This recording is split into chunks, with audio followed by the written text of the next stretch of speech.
Hello everyone, welcome है फिर से आपका टीचिंग बाय एमडी क्लासेस पे। तो जैसा कि आप देख रहे हैं कि बीएड वाले जितने भी हमारे छात्र हैं वो काफ़ी ज़्यादा कभी निराशा कभी खुशी ऐसी खबरें लगातार उनके लिए आती जा रही हैं। तो यहाँ पर आपके लिए गोल्डन अपॉर्चुनिटी आ गई है क्योंकि जो बिहार गवर्नमेंट है उसने आपके लिए एस्टेट का फॉर्म निकाला था। 9 अगस्त से आपका एप्लीकेशन बिगिन हो गया था, यानी एप्लीकेशन भरना शुरू हो गया था, आवेदन शुरू हो गया था और उसकी लास्ट डेट थी 23 अगस्त। तो टीचिंग बाय एमडी क्लासेस ने लगातार आपको अपडेट किया था कि किस तरीके से फोटो सिग्नेचर या क्या क्या डॉक्यूमेंट्स लगने हैं, कितनी फीस है, ये सारी चीजों के बारे में हम लोगों ने आपसे डिस्कस किया था। तो अब यहाँ पे बात करेंगे कि एस्टेट का हमने फॉर्म भर दिया, उम्मीद है कि सभी ने भर दिया होगा। अब बारी आती है सिलेबस की। तो यहाँ पे अगर मैं बात करूं, कुछ मोटी मोटी बातें आपको बता दूं जो कि नोटिफिकेशन में दी गई हैं। तो यहाँ पे देखिएगा, अगर मैं बात करूं, यहाँ पे दो तरीके के बच्चे हैं जो पेपर देने वाले हैं। एक कुछ बच्चे ऐसे हैं जो कि टीजीटी के हैं और कुछ बच्चे ऐसे हैं जो पीजीटी के हैं। तो यहाँ पे पेपर दो हो गए आपके। यहाँ पे मैं इसका जरा कलर चेंज कर लूं तो टीजीटी वाले केवल पेपर 1 देंगे और पीजीटी वाले पेपर 1 भी दे सकते हैं और पेपर 2 भी दे सकते हैं। यानी कुछ बच्चे ऐसे हैं जो केवल पेपर 1 देंगे, कुछ बच्चे ऐसे हैं जो केवल पेपर 2 देंगे और कुछ बच्चे ऐसे हैं जो दोनों ही देंगे, यानी कि पेपर 1 और पेपर 2 दोनों ही दे सकते हैं। तो पेपर 1 और पेपर 2 की अगर मैं बात करूं तो ये आपकी संरचना है।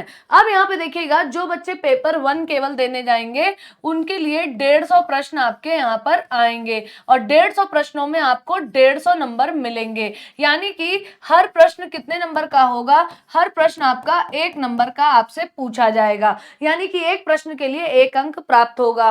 फिर क्वेश्चन की संरचना कैसी होगी? एमसीक्यू के फॉर्म में, यानी कि आपसे बहुविकल्पीय प्रश्न पूछे जाएंगे, मल्टीपल चॉइस क्वेश्चंस आपसे पूछे जाएंगे। आपका एग्जाम जो होगा वो ऑनलाइन मोड में होगा, ऑनलाइन आपको एग्जाम देना होगा। ये इसलिए आपको बता रहे हैं क्योंकि बहुत सारे बच्चे कंप्यूटर के नाम से ही घबरा जाते हैं। तो आपको कंप्यूटर से रिलेटेड जो बेसिक नॉलेज होती है उसको अभी से तैयार करना शुरू कर देना चाहिए। तो पहली बात तो आपको एक एक क्वेश्चन के लिए 1 नंबर मिलेगा, एमसीक्यू के फॉर्म में होगा, ऑनलाइन होगा। चौथी बात क्या है? चौथी बात है कि यहाँ पे कोई भी नेगेटिव मार्किंग नहीं होगी, यानी आपका एक भी नंबर कटने वाला नहीं है। तो इस बात की बिल्कुल चिंता मत करिएगा कि क्वेश्चन में डाउट है, गलत है, क्या है, क्योंकि मार्क आपके एक भी कटने वाले नहीं है। तो कोशिश करिएगा कि 150 में से 150 क्वेश्चन आप अटेम्प्ट करके आइए, जो गलत होना होगा हो जाए, कोई दिक्कत नहीं है, क्योंकि एक भी मार्क आपका कटने वाला नहीं है। अब यहाँ पे अगर हम खास तौर पे देखें तो आपको बता दें जो पेपर का तरीका है वो कैसे है। जो 150 नंबर का पेपर है उसमें 100 नंबर का पेपर आपका कोर सब्जेक्ट से होगा, यानी कि जिस सब्जेक्ट से आपने अपने माध्यमिक वालों के लिए अगर मैं बता दूं, यानी कि जो माध्यमिक वाले हैं तो उनके लिए 100 नंबर का जो पेपर होगा वो उनके कोर सब्जेक्ट से होगा। यानी कि आपने अगर हिंदी से भरा है तो हिंदी से 100 क्वेश्चन होंगे, इंग्लिश से भरा है तो इंग्लिश, उर्दू भरा है तो उर्दू, संस्कृत भरा है तो संस्कृत, विज्ञान भरा है तो विज्ञान, सोशल स्टडीज भरा है तो सोशल स्टडीज। तो हम लोग मान के चल रहे हैं कि सबसे ज्यादा जो भरने वाले बच्चे हैं वो हिंदी और सोशल स्टडीज के हैं। तो आज का ये जो हमारा डिस्कशन होगा, हम सोशल स्टडीज के सिलेबस पर डिटेल में चर्चा करेंगे कि कौन कौन से टॉपिक आपको teaching bye MD classes provide करेगा अपनी लाइव क्लासेस के दौरान। तो आपके लिए बैच प्रॉपर स्टार्ट होने वाला है। तो सबसे पहले आज हम सिलेबस पे ही चर्चा करेंगे, लेकिन पहले आपको थोड़ा सा फॉर्मेट बता देते हैं कि 100 नंबर से आपका कोर सब्जेक्ट से पूछा जाएगा और 50 में आपका आर्ट ऑफ टीचिंग आएगा, यानी कि जो पढ़ाने की कला है, एक तरीके से पेडागॉगी या बाल विकास या बाल शिक्षा से रिलेटेड चीजें पूछी जाएंगी, और आर्ट ऑफ टीचिंग और साथ साथ कुछ अदर स्किल्स। अब इस अदर स्किल्स में कैसे डिवाइडेशन होगा, किस तरीके से पूछा जाएगा, उस पर भी हम चर्चा करेंगे। लेकिन पहले हम चर्चा कर लेते हैं पहले 100 नंबर की। तो 100 नंबर जो आपका कोर सब्जेक्ट से आने वाला है, और यहाँ पे हम कोर सब्जेक्ट क्या लेकर चल रहे हैं? यहाँ पे हम कोर सब्जेक्ट लेकर चल रहे हैं आपका यहाँ पे सोशल स्टडीज। ठीक है, तो सोशल स्टडीज में देखिए आपका पॉलिटी भी आएगा, आपका इकोनॉमिक्स भी आएगा, आपकी हिस्ट्री भी आएगी, आपका ज्योग्राफी भी आएगा। ठीक है, तो यहाँ पे जितनी भी चीजें आने वाली हैं वो सारी की सारी चीजें आपको पढ़ाई जाएंगी। जैसा जैसा सिलेबस होगा उसी तरीके से आपको चीजों को पढ़ाया जाएगा। तो यहाँ पे अगर हम पेपर 1 में बात करें तो पेपर 1 को भी 2 यूनिट्स में बांटा गया है। पहली यूनिट में आपका कोर सब्जेक्ट होगा। पहली यूनिट में क्या होगा? पहली यूनिट में आपका कोर सब्जेक्ट। तो यहाँ पे हम कोर सब्जेक्ट क्या ले रहे हैं? एसएसटी। ठीक है, तो एसएसटी वाले बच्चे जरा ध्यान दें यहाँ पर। ठीक है। यूनिट 2 में क्या होगा, टीचिंग स्किल और अदर स्किल्स वाला पार्ट। ठीक है, तो यहाँ पे भौगोलिक खोज और भौगोलिक खोजों का परिणाम आपको पढ़ना है, क्योंकि आपको पता है कि जब भौगोलिक खोजों का मतलब क्या है कि जब अलग अलग जगह पे देशों की खोज हुई तो उसका क्या परिणाम पड़ा। जैसे कि अगर हम बात करें, जैसे कि हम बात करें कोलंबस की, किसकी, कोलंबस की बात कर ले, या फिर हम मैगलन की बात कर लें, या फिर हम बात कर ले किसकी, वास्को डिगामा की। तो आपको पता है कि वास्को डिगामा ने 1498 में भारत की खोज की, कोलंबस ने 1492 में अमेरिका की खोज की। तो इससे हुआ क्या, इससे ये हुआ कि ये लोग जब खोजने आए तो इनको पता चला कि जिस संसाधन के लिए हम लोग मरे जा रहे हैं, कि किस तरीके से संसाधन मिले तो हमारा देश बहुत तरक्की करे, यहाँ पे दूसरी जगहों पे तो वो संसाधन भरे पड़े हुए हैं। तो उसका नतीजा ये होता है कि हमें साम्राज्यवाद, उपनिवेशवाद, ये सारी चीजें देखने को मिलती हैं, यानी कि इंपीरियलिज्म, कोलोनियलिज्म का पूरा कॉन्सेप्ट हमें देखने को मिलता है, जिसमें अगर सबसे नंबर 1 पे था तो ब्रिटेन था, उसके बाद फ्रांस, स्पेन, जर्मनी, यहाँ तक कि हॉलैंड, सभी ने, बाद में अमेरिका, इन सभी ने कॉलोनियल रूल करने की कोशिश की। तो हम पढ़ेंगे कि भौगोलिक खोजें कैसे हुई और उनका फिर परिणाम क्या हुआ। फिर सेकंड नंबर पे हम अमेरिकी स्वतंत्रता संग्राम के बारे में पढ़ेंगे।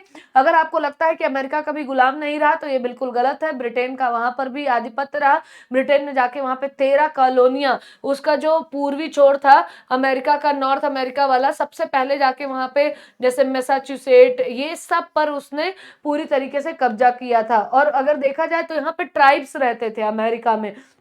बाद में यहाँ पे फ्रांस और स्पेन का भी कब्जा हुआ, लेकिन अमेरिका में जॉर्ज वॉशिंगटन के नेतृत्व में और भी बहुत सारे ग्रुप्स के नेतृत्व में क्या होता है कि ब्रिटेन के ही लोगों का, अब यहाँ पे इंग्लैंड ठहरा, दोनों के आपस में युद्ध होते हैं, जिसकी वजह से फिर अमेरिका को फ्रीडम मिलती है और वहां पे पहला राष्ट्रपति बन जाता है। ठीक है, देश में, पूरी दुनिया में एक लोकतंत्र देखने को मिलता है। तो अमेरिकन वॉर ऑफ इंडिपेंडेंस, यानी कि अमेरिकी स्वतंत्रता संग्राम में क्या क्या हुआ, कैसे हुआ, ये सारी चीजें पढ़नी है। फ्रांस की क्रांति पढ़ेंगे, जहां पे हम लुई 14, लुई 16, इन सब के बारे में पढ़ेंगे। क्यों, क्योंकि उस समय का समाज कैसा था, चाहे हम भारत की ही बात कर ले, राजशाही का सिस्टम था, यानी कि एक तरीके से राजाओं का या किसी एक परिवार का ही पूरा का पूरा रूलिंग होती थी पूरे विश्व में। हमारे ही देश में देख लीजिए, अगर हम पहले देखें तो एक वंश चला आ रहा है, तो मौर्य वंश, फिर गुप्ता वंश, फिर ये वंश, फलाना वंश, इस तरीके से चलता रहा। फिर दिल्ली सल्तनत आई तो उसमें भी उनका बेटा, उनका बेटा, फिर मुगल सल्तनत आई तो उसमें भी उनका बेटा, फिर उनका बेटा बादशाह के नाम से जाने गए। फिर अंग्रेजों का शासन हुआ तो गवर्नर के नाम से जाने गए, है ना। फिर लेकिन फ्रांस में पहली क्रांति होती है इसके खिलाफ कि भैया अब जनता के लिए भी काम होना चाहिए। क्यों एक ही परिवार को हम लोग पूरा सर्वोपरि मान ले रहे हैं, उनको भगवान मान ले रहे हैं। तो यहाँ पे हम फ्रांस की क्रांति पढ़ेंगे। फिर फ्रांस की क्रांति और राजशाही के खिलाफ जो चीजें हुई उसमें उसने तानाशाही को जन्म दिया, क्योंकि जो लीडर के रूप में उभर के आए उनको लगा कि यही जनता के सबसे बड़े हितैषी हैं। और फिर बाद में एक आदमी के हाथ में सारी चीजें आ गई, जिसमें हमें नाजीवाद और हिटलर के बारे में पढ़ना है, जर्मनी से रिलेटेड है। और जब भी हम नाजीवाद की बात करते हैं तो हमें फांसीवाद का भी कंपैरिजन कराना ही पड़ता है, यानी मुसोलिनी के बारे में। मुसोलिनी आपका इटली में था और आपका हिटलर जो था वो जर्मनी में था। तो ये सारी चीजें हम पढ़ेंगे। फिर प्रथम विश्व युद्ध और द्वितीय विश्व युद्ध में मित्र राष्ट्र कौन थे, ध्रुवीय राष्ट्र कौन थे, प्रथम विश्व युद्ध के पीछे की पूरी कहानी क्या थी, द्वितीय विश्व युद्ध के पीछे की पूरी कहानी क्या थी, ये सारी चीजें हम पढ़ेंगे। आप देख सकते हैं 1914 से लेकर 1919-20 तक, जब तक वर्साई की संधि नहीं हो जाती, युद्ध ही नहीं समाप्त होता है। फिर 1939 से लेकर 1945 तक, जब तक हिरोशिमा और नागासाकी में बम नहीं गिर जाता, तब तक द्वितीय विश्व युद्ध की स्थिति बनी रहती है। फिर इसके बाद हमें पढ़ना है कि आदिवासी समाज और उपनिवेशवाद, यानी कि जब भारत में उपनिवेशवाद था तो उस समय जो ट्राइब्स थे, जिसमें खासकर हम किसके बारे में बात करेंगे, बिरसा मुंडा और जैसे चुआड़, तिलका मांझी, बसरा, तो इन लोगों ने कैसे नेतृत्व किया और अंग्रेजों के खिलाफ किस तरीके से विद्रोह की भावना को जागृत किया और अंग्रेजों को यहाँ से भगाने के लिए, या कहा जाए उनकी जड़ों को कमजोर करने का काम किया। फिर हम पढ़ेंगे कृषि और खेतिहर समाज के बारे में, यानी कि भारत में उस समय कृषि की क्या व्यवस्था थी और वर्तमान समय में ग्रामीण अर्थव्यवस्था में किस तरीके से परिवर्तन हुआ है। और परिवर्तन लगातार हुआ है, हम देख रहे हैं कि अलग से रूरल रूरल कहा जाए बैंक बन रहे हैं, रूरल डेवलपमेंट के लिए संस्थाएं हैं, जैसे नाबार्ड है, रूरल बैंक अलग से होते हैं, कई तरीके से क्रेडिट किसानों को दिया जाता है, फसल का बीमा कराया जाता है। तो इस समय भारत में ग्रामीण व्यवस्था कैसी है, अर्थव्यवस्था, इन इन सब के बारे में भी तो पढ़ेंगे। और खासकर इसमें जो संदर्भ होगा हमारा वो बिहार को लेकर होगा कि बिहार में जो खेती खासकर केले की, गन्ने की, गेहूं की क्या है, लीची का क्या क्या स्वरूप है, इससे अर्थव्यवस्था कितनी मजबूत होती है, संयुक्त राज्य अमेरिका किस तरीके से गेहूं और कपास में अपने कृषि के माध्यम से, एग्रीकल्चर के माध्यम से पूरी दुनिया में रूल कर रहा है, ये सारी चीजें में पढ़नी। फिर हम राष्ट्र संघ के बारे में पढ़ेंगे, फिर राष्ट्र संघ का प्रयास, राष्ट्र संघ की विफलता, और फिर संयुक्त राष्ट्र संघ किस तरीके से बनता है, ये सारी चीजें हमें पढ़नी है। फिर यूरोप में राष्ट्रवाद कैसे बढ़ा, जैसा कि अभी मैंने थोड़ी देर पहले कहा था कि राष्ट्रवाद की भावना अच्छी होती है, लेकिन राष्ट्रवाद जब हद से ज्यादा बढ़ जाता है तो वो कई तरीके से डिक्टेटरशिप वगैरह को जन्म भी देता है और कई तरीके के युद्धों की भी आवाहन करता है। क्या, जो राष्ट्रवाद अगर एक्सट्रीम लेवल पे हो जाए या बहुत ज्यादा अगर राष्ट्रवाद हो जाए तो क्या होता है, इससे बहुत ज्यादा अगर राष्ट्रवाद की भावना फैलने लगती है तो इससे लोगों में नफरत की भावना भी फैलती है, क्योंकि राष्ट्रवाद जब चरम सीमा पे हो जाता है तो आदमी किसी दूसरे को फिर कुछ समझता नहीं है। तो यूरोप में भी कुछ ऐसा ही देखने को मिला कि हम जैसे जर्मनी वगैरह में, फिर इटली में, कि उनको बहुत प्रताड़ित किया गया पूरी दुनिया में, जिसकी वजह से फिर हमें जेनोसाइड वगैरह भी देखने को मिला, यानी कि चुन चुन के जैसे यहूदियों को वहां से भगाया गया, और भगाया क्या गया, एक कोई भी यहूदी मिल जाता था तो उसे मार दिया गया। तो यूरोप में किस तरीके से राष्ट्रवाद फैला और फिर राष्ट्रवाद का कैसे विकास हुआ, इन सब के बारे में हम पढ़ेंगे। फिर समाजवाद और साम्यवाद यानी सोशलिज्म, जहां पे हम समाज के बारे में बात करते हैं, किसी एक परिवार के भले के बारे में नहीं, कि पूरा जो समाज है अगर इसका डेवलपमेंट होता है तब हम कहीं डेवलपमेंट मानते हैं। साम्यवाद, जब भी हम साम्यवाद की बात करते हैं तो कार्ल मार्क्स का नाम सामने आता है कि भैया इस पृथ्वी पर जो भी है उसमें बराबरी से सबका हक है, भगवान ने ये जो प्रकृति बनाई है इस पे सभी का हक है, चाहे कोई कुछ योगदान चाहे जितना भी करे लेकिन हिस्सा सभी का है, योगदान कोई ज्यादा करे कम करे इससे कोई फर्क नहीं पड़ता है। तो साम्यवाद को लेकर काफी चर्चा करने की जरूरत होती है, क्योंकि कुछ नेगेटिव पॉइंट्स भी हैं, कुछ पॉजिटिव पॉइंट्स भी हैं। फिर यहाँ पे हिंद चीन में राष्ट्रवादी आंदोलन, जैसे कि जो इंडो चाइना वाला पार्ट है आपका, वियतनाम, इंडोनेशिया और इंडिया, म्यांमार, चाइना, यहाँ पर किस तरीके से अमेरिका का जब वहां पे आधिपत्य चल रहा था, ब्रिटेन का चल रहा था, तो द्वितीय विश्व युद्ध के दौरान वहां पे किस तरीके से संघर्ष चल रहे थे, इन सब चीजों के बारे में पढ़ना है। फिर हमें भारत में जो राष्ट्रवाद है, भारत में राष्ट्रवाद किस तरीके से फैला, अगर भारत में राष्ट्रवाद नहीं फैलता तो जो इंडियन नेशनल मूवमेंट चला यानी कि भारतीय राष्ट्रीय आंदोलन, वो नहीं सही से चल पाता। अगर लोगों में राष्ट्रीयता की भावना नहीं होती तो अंग्रेजों को भगाने में इंडियन नेशनल मूवमेंट का जो रोल रहा वो किस तरीके से काम करता। तो इसके तहत जितने भी आंदोलन हुए, जैसे कि आप देख सकते हैं यहाँ पे हम किसके बारे में बात कर रहे हैं, हम खिलाफत आंदोलन, असहयोग आंदोलन, सविनय अवज्ञा आंदोलन, जितने भी विद्रोह हुए, जनजातियों के जो विद्रोह हुए, किसानों के जो विद्रोह हुए, मजदूरों के जो विद्रोह हुए, उनके बारे में हमें पढ़ना है। फिर इसके बाद हम अर्थव्यवस्था और आजीविका के बारे में पढ़ेंगे, यानी कि किस तरीके से अर्थव्यवस्था और आजीविका का औद्योगिकीकरण हुआ। जब ब्रिटेन भारत में आया था तो ब्रिटेन ने क्या किया, भारत में जो नेचुरल रिसोर्सेज थे यानी कि जो प्राकृतिक संसाधन थे उनका यूटिलाइजेशन करने के लिए क्या किया, भारत में भी इंडस्ट्रीज लगाई। अपने देश तो ले ही गए और यहाँ से सस्ता श्रम और सस्ता सामान ले जाकर अपने देश में मैन्युफैक्चरिंग की, लेकिन बाद में इनको लगा कि इसकी कॉस्ट और भी रिड्यूस हो सकती है अगर यहीं पर ये मैन्युफैक्चरिंग की जाए। तो किस तरीके से भारत में इंडस्ट्रियलाइजेशन हुआ या भारत में किस तरीके से औद्योगिकीकरण हुआ, ब्रिटेन और भारत के बीच में औद्योगिकीकरण को लेकर किस तरीके से संबंध रहे, कुटीर उद्योग कैसे डेवलप हुए, ये सारी चीजें हम पढ़ेंगे। फिर शहरीकरण, हम शहरी जीवन किस तरीके से ग्रामीण के बजाय शहरी जीवन आया, क्योंकि आपने देखा कि भारत में आज भी जो मेट्रो सिटीज हैं, कलकत्ता हो गया, मद्रास हो गया, बॉम्बे हो गया, चेन्नई हो गया, ये सब क्यों इतने डेवलप है, क्योंकि कहीं ना कहीं जब कॉलोनियल रूल या उपनिवेशवाद भारत में था तो उसी समय इनका शहरीकरण ज्यादा तेजी से किया गया था। तो ये क्या, कैसे ये जीवन बदला, इसके बारे में पढ़ना है। फिर व्यापार और भूमंडलीकरण, 19वीं तथा प्रारंभिक 20वीं शताब्दी में विश्व बाजार का विस्तार, यानी कि जो पहले लोग अपने देश में जो चीज हो रही है उसी को लेकर संतुष्ट रहते थे, बाद में ये चीज हुई कि भैया जो चीज हमारे पास नहीं है तो हम क्यों ना दूसरे देश से ले, और जो दूसरे देश के पास नहीं है क्यों ना अपने देश से दूसरे देश को दें, उसके बजाय इनकम जनरेट करें। तो फिर बाद में आपने देखा कि विश्व बाजार या कहा जाए ग्लोबलाइजेशन का फॉर्म सामने आता है कि पूरी इकोनॉमी ओपन हो जाती है, अर्थव्यवस्था खुली अर्थव्यवस्था के रूप में बदल जाती है। तो ये सारी चीजें हमें पढ़नी है। फिर प्रेस के बारे में, प्रेस, संस्कृति, राष्ट्रवाद, प्रेस का विकास भारत में कैसे हुआ, जो मीडिया है उसे फोर्थ पिलर ऑफ लोकतंत्र माना जाता है, यानी कि डेमोक्रेसी का चौथा पिलर, चौथा स्तंभ मानते हैं कि क्यों प्रेस की बहुत ज्यादा जरूरत थी। अगर प्रेस उस टाइम नहीं होता ना, अब सोचिए ब्रिटिश इंडिया में भी प्रेस इतना स्वतंत्र था कि भारत के लोग ब्रिटिशर्स के खिलाफ भी लिख लेते थे, लेकिन प्रेस वाले कभी बिकते नहीं थे। यानी कि जो मीडिया था वो उस टाइम अगर अगर ब्रिटिश गवर्नमेंट को बिक गया होता, तो सोचिए कि उस टाइम भी ये चीज मनवा ली गई होती कि ब्रिटिश इंडिया जो है वो भारत के डेवलपमेंट के लिए बड़ा अच्छा है, क्योंकि मीडिया फिर उसी तरह से उससे खबरें चला रही होती, या न्यूज़पेपर में वही चीज छपती कि अंग्रेजों ने ये रेलवे बना दिया, ये बना दिया। तो क्या आज भी अंग्रेज यहाँ नहीं रहते? बिल्कुल रहते। इसलिए प्रेस का क्या रोल था उस समय, किस तरीके से चीजें थी, इसके बारे में हमें पढ़ना है। फिर स्थिति एवं विस्तार, फिर थोड़ा सा मैप के बारे में हम पढ़ेंगे, भारत की भौगोलिक स्थिति क्या है, भारत कहाँ पे लाई करता है, मानचित्र पर भारत की स्थिति क्या है।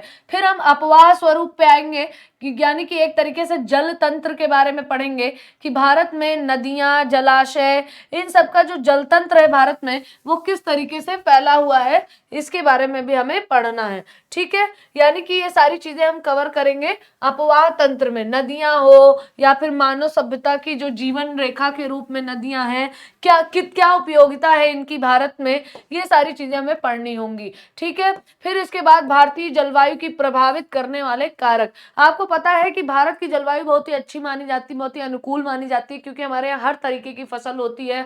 भारत अगर देखा जाए तो क्लाइमेट के मामले में सबसे अच्छा है, लेकिन इस समय दुनिया के सामने जो सबसे बड़ी चिंता है वो जलवायु परिवर्तन ही है, यानी क्लाइमेट चेंज। क्योंकि जलवायु परिवर्तन की वजह से ही कहीं हमें जहां कभी बाढ़ आती थी वहां कभी सूखा मिल रहा है, जहां सूखा आता था वहां बाढ़ मिल रही है, जरूरत से ज्यादा कहीं बारिश हो रही है, कहीं बिल्कुल बारिश नहीं हो रही है। अभी आप देख रहे होंगे इटली वगैरह में नदियां सूख जा रही हैं, बताइए वहां यूरोप में कभी ऐसा होता है? कभी ऐसा नहीं होगा। लेकिन ये सब चीजें क्योंकि जलवायु कहीं ना कहीं प्रभावित करती है, तो भारत की जलवायु के बारे में हमें पढ़ना है। फिर प्राकृतिक वनस्पति एवं वन्य प्राणी वनस्पतियों के प्रकार, महत्व, वितरण,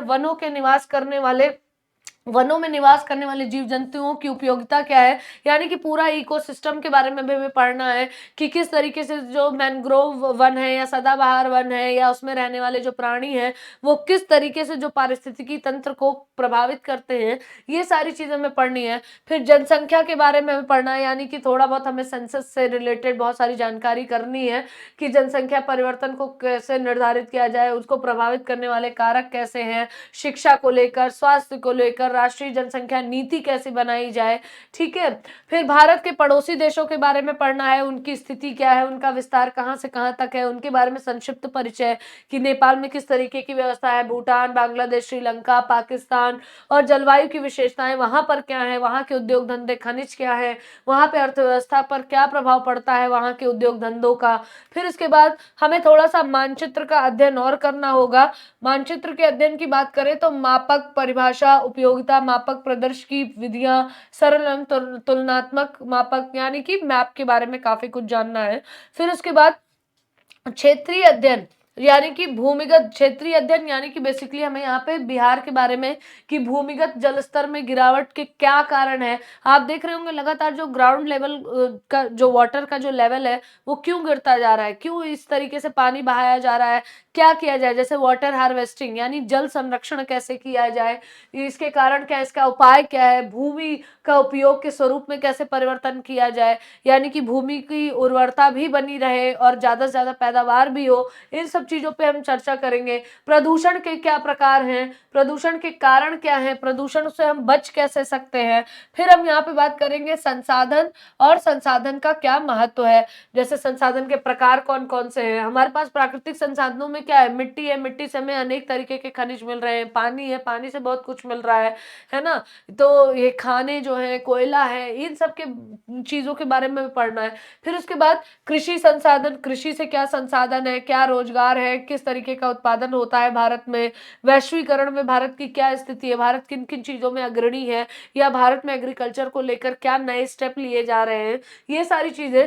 फिर जल संसाधन के स्रोत क्या है, जल संसाधन का उपयोग, बहुउद्देशीय परियोजनाएं, बिजली के लिए कैसे काम हो रहा है, जल का जो संकट है उससे कैसे उबरना है। फिर जल संरक्षण और प्रबंधन के बारे में पढ़ना है। ठीक है, फिर खनिज संसाधन के बारे में पढ़ना है, फिर शक्ति संसाधन के बारे में पढ़ना है।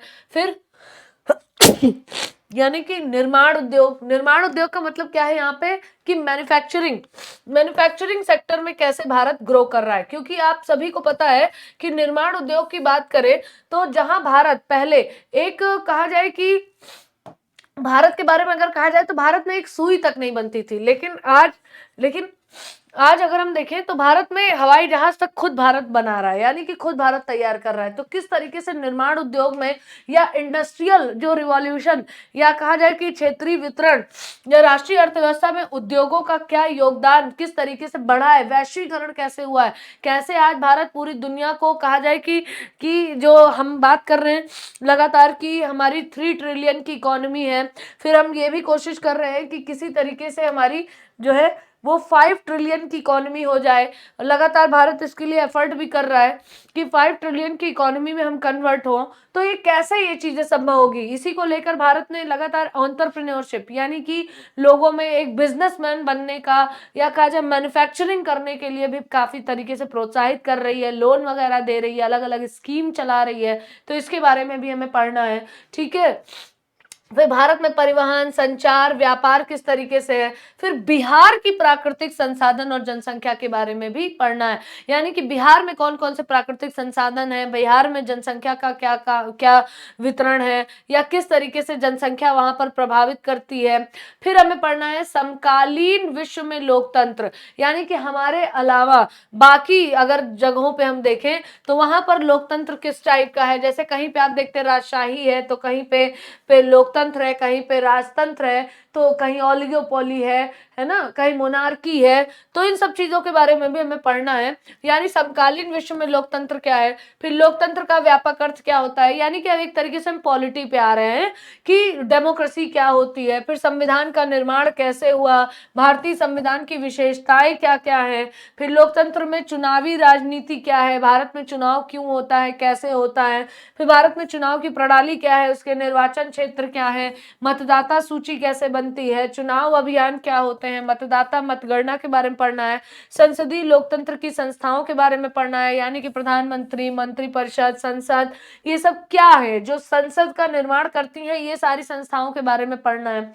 फिर लोकतांत्रिक अधिकार जैसे कि मौलिक अधिकार, अधिकारों का बढ़ता दायरा, मानवाधिकार, सूचना का अधिकार, जो एक तरीके से जो कॉमनली लोगों को दिया गया है, जिसके बिहाफ पे एक साथ इस दुनिया में इतने लोग रह पा रहे हैं, इस पृथ्वी पर या इस देश में रह पा रहे हैं, उसका कारण है लोकतांत्रिक अधिकार। तो इनके बारे में हमें पढ़ना है। फिर इसके बाद सत्ता की साझेदारी, लिंग भेद और सांप्रदायिक विभेद क्यों है, इसके क्या कारण है, ये सारी चीजें भी हमें पढ़ना है। क्योंकि करंट में अगर देखा जाए तो ये सारी चीजें मुद्दा हैं, यानी कि इनको कैसे हम सौहार्द बना के एक देश को सुरक्षित कर सकते हैं। फिर यहाँ पे सत्ता में साझेदारी की कार्यप्रणाली, लोकतंत्र में प्रतिस्पर्धा एवं संघर्ष, किस तरीके से लोकतंत्र में प्रतिस्पर्धा और संघर्ष होता है, जैसे कि अलग अलग क्षेत्रीय पार्टियां हैं, अलग अलग राष्ट्रीय पार्टियां हैं, किसी एक को नहीं बल्कि जनता के द्वारा चुना जाता है, तो उसका क्या सिस्टम है, ये सारी चीजें हम पढ़ेंगे। फिर लोकतंत्र की उपलब्धियां क्या है, यानी लोकतंत्र के फायदे क्या हैं, उत्तरदायी और वैध शासन है, आर्थिक संवाद और विकास के बारे में पढ़ेंगे। और फिर लोकतंत्र की चुनौतियां क्या हैं, यानी कि लोकतंत्र में ऐसी क्या बातें हैं जिसकी वजह से या कहा जाए कि क्या कमियां हैं जिसकी वजह से हो सकता है कई लोग ये मानते हैं कि जो जो देश लोकतांत्रिक नहीं है वहां के लोग बड़े खुश हैं, वहां के लोग बड़े डेवलप हैं, हर कोई व्यक्ति वहां गरीब नहीं है, हर तरीके से विकास हो जाता है। तो ये कुछ कमियां हम गिनाते हैं, तो इनके बारे में भी हम पढ़ेंगे कि आखिर लोकतंत्र में क्या कमियां हो सकती हैं या लोकतंत्र के सामने क्या चुनौतियां हैं। तो जैसा कि मैंने कहा था कि ये आपका यूनिट 1 है, तो यूनिट 1 में आपके कोर सब्जेक्ट से आपसे पूछा गया। अब हम यूनिट 2 की बात करें तो यहाँ पे यूनिट 2 में जो बात है, यहाँ पे 2 तरीके से आपसे क्वेश्चन पूछे जाएंगे। तो ये 50 मार्क का होगा, लेकिन 50 नंबर में से 30 नंबर आपके कैसे होंगे, 30 नंबर होगा आपका आर्ट ऑफ टीचिंग और अदर स्किल्स से, और बाकी के जो 20 नंबर होंगे ये 20 नंबर होंगे आपके अदर स्किल से। तो आर्ट ऑफ टीचिंग से आपका 20 नंबर और अदर स्किल से आपके आर्ट ऑफ टीचिंग से 30 नंबर और अदर स्किल से आपके 20 नंबर। तो आर्ट ऑफ टीचिंग में यानी कि टीचिंग क्या है, टीचिंग का ऑब्जेक्टिव क्या है, टीचिंग का मेथड क्या है, लेसन प्लान क्या होता है, यानी क्योंकि सबसे बड़ी बात होती है कई लोगों के पास नॉलेज होती है लेकिन नॉलेज किस तरीके से डिलीवर करना है या सामने वाले को समझ में आए, ये चीज नहीं होती। तो इसीलिए बीएड वालों को ये पढ़ाया जाता है कि भैया पढ़ाना कैसे है, ठीक है, बच्चे को समझ में कैसे आए, बच्चे का विकास कैसे हो, बच्चे की समझ को और कैसे बढ़ाया जाए, वो हर चीज को कैसे आसानी से समझ ले, ये सारी चीजें।